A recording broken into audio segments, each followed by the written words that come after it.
YCP నేత ధర్మాన కృష్ణదాస్ పై Tulluru PS లో ఫిర్యాదు చేశారు. గతంలో అమరావతి రైతులను కించపరిచేలా మాట్లాడారంటూ కంప్లైంట్ చేశారు. అమరావతి రైతులను ఉద్దేశించి అనుచిత వ్యాఖ్యలు చేశారని ధర్మానపై విమర్శలున్నాయి. కాగా ధర్మానపై చర్యలు తీసుకోవాలని డిమాండ్ చేస్తున్నారు.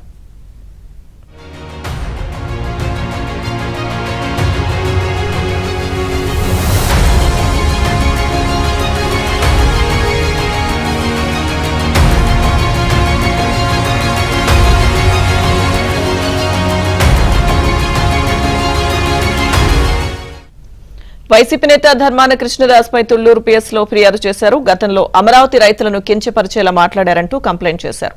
అమరావతి రైతులను ఉద్దేశించి అనుచిత వ్యాఖ్యలు చేశారని ధర్మానపై విమర్శలున్నాయి. కాగా ధర్మానపై చర్యలు తీసుకోవాలంటూ డిమాండ్ చేస్తున్నారు. పూర్తి సమాచారం మా ప్రతినిధి సత్య అందిస్తారు. సత్య,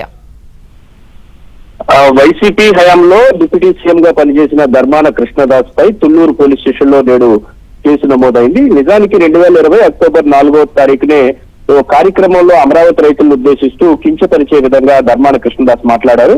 అప్పట్లోనే తుళ్లూరు పోలీస్ స్టేషన్ లో పెదపరిమికి చెందిన కర్ణాటక శ్రీనివాసరావు, అదేవిధంగా టీడీపీ నాయకులు, స్థానిక టీడీపీ నాయకులు కూడా ధర్మాన కృష్ణదాస్ పై ఫిర్యాదు చేశారు.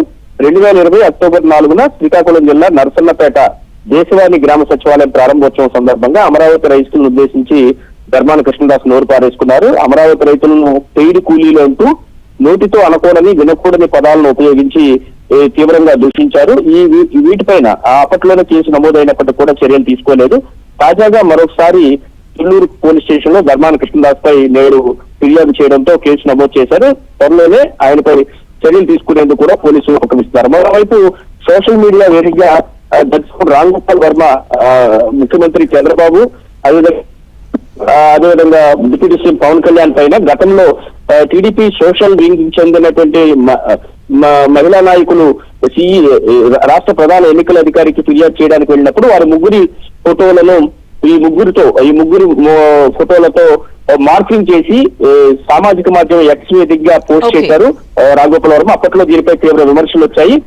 ఆ పోస్ట్ కు సంబంధించి కూడా ఈ రోజు తుళ్లూరు పిఎస్ లో పెదపరిమికి చెందిన రైతు సంఘం మాజీ ఉపాధ్యక్షుడు నూతలపాటి రామారావు ఫిర్యాదు చేశారు. ఇది సీఎం చంద్రబాబు, ఉప ముఖ్యమంత్రి పవన్ కళ్యాణ్, మంత్రి నారా లోకేష్ పరువుకు భంగం కలిగించే విధంగా ఉంది. తక్షణం రాఘోపాల్ వర్మపై చర్య తీసుకోవాలని కూడా ఆయన డిమాండ్ చేశారు.